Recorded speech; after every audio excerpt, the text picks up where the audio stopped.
नमस्कार जैन साथियों। आज संसद में जब मैं अपनी बात रख रहा था वंदे मातरम के बिल के ऊपर, और मैंने कहा कि वंदे मातरम का अपमान बिल्कुल नहीं होना चाहिए, राष्ट्रगान का अपमान नहीं होना चाहिए, राष्ट्रध्वज का अपमान नहीं होना चाहिए।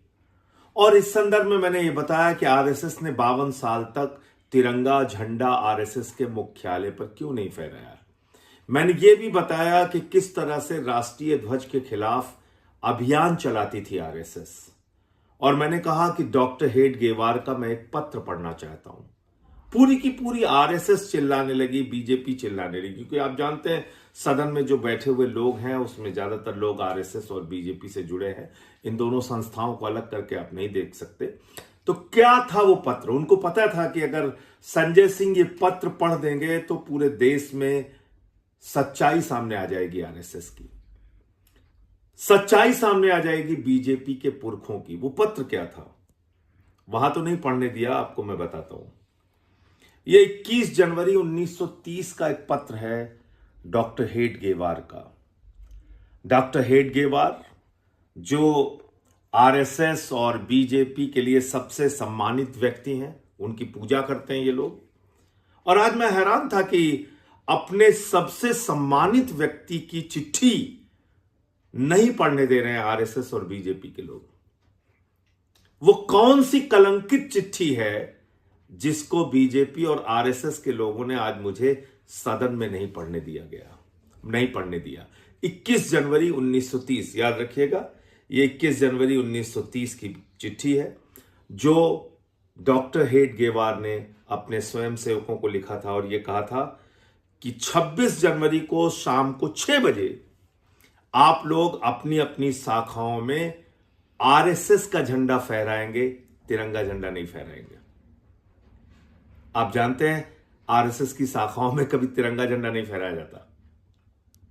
तो यह आह्वान क्यों दिया गया था? क्योंकि उस समय की आजादी के आंदोलन में कांग्रेस ने कहा था 26 जनवरी 1930 को हम पूरे देश में तिरंगा झंडा फहराएंगे। उसके विरोध में डॉक्टर हेडगेवार ने आरएसएस के स्वयंसेवकों को लिखा कि पूरे देश की सभी शाखाओं में सिर्फ और सिर्फ आरएसएस का झंडा फहराया जाएगा, तिरंगा झंडा नहीं फहराया जाएगा। यह है वो पत्र। मैं चाहता हूं आप लोग इसको देखें, और मैंने इसको ट्विटर पे भी डाल दिया है। ज्यादा से ज्यादा इसको शेयर करें, लोगों तक पहुंचाएं, इनकी सच्चाई बताएं कि किस तरह से इन्होंने देश के साथ धोखा किया है। दूसरा तथ्य जो मुझे नहीं पढ़ने दिया गया वो भी आपको बता दूं। मैंने कहा कि भाई राष्ट्रगान का भी विरोध आप लोगों ने किया, तो सारी की सारी बीजेपी और आरएसएस के लोग जो बैठे हुए हैं सदन में वो चिल्लाने लगे।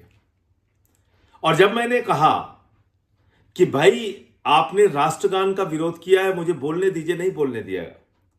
यह है 28 दिसंबर 1949 का ऑर्गेनाइजर अखबार, जो आरएसएस का मुखपत्र है। याद रखिएगा, यह ऑर्गेनाइजर अखबार है जो आरएसएस का मुखपत्र है। और इसको भी मैंने ट्विटर पे डाल दिया, इसको आप देखिएगा। इसमें क्या लिखा हुआ है आरएसएस के द्वारा? इसमें लिखा हुआ है कि what is that eastern element which the government found in Jan Gana Man but failed to discover in Vande Mataram? What is the moral sanction behind government's choice of Jan Gana Man except that it can be made an item of entertainment? जनगण मन item of entertainment के अलावा क्या है, ये पूछ रही RSS. यानी कि आपके राष्ट्रगान को, जिसके बजते ही आप पूरे सम्मान के साथ खड़े हो जाते हैं, जिसके बजते ही पूरा देश सम्मान के साथ खड़ा हो जाता है, उस राष्ट्रगान को आरएसएस कहती है ये आइटम ऑफ एंटरटेनमेंट है, मनोरंजन का कार्यक्रम है, ये आइटम ऑफ एंटरटेनमेंट है। तो इसलिए अब आप लोगों को यह सवाल पूछना चाहिए कि तुम लोग कैसे देशभक्त हो, क्या है तुम्हारी असलियत, क्या है तुम्हारी देशभक्ति। इनका जो इतिहास है, इनका जो काला सच है, वो ये है कि इन्होंने आज़ादी के आंदोलन में क्रांतिकारियों के खिलाफ मुखबिरी की, अंग्रेजों का साथ दिया, अंग्रेजों की दलाली की। जय हिंद। इस सच को ज़्यादा से ज़्यादा लोगों तक पहुंचाइए।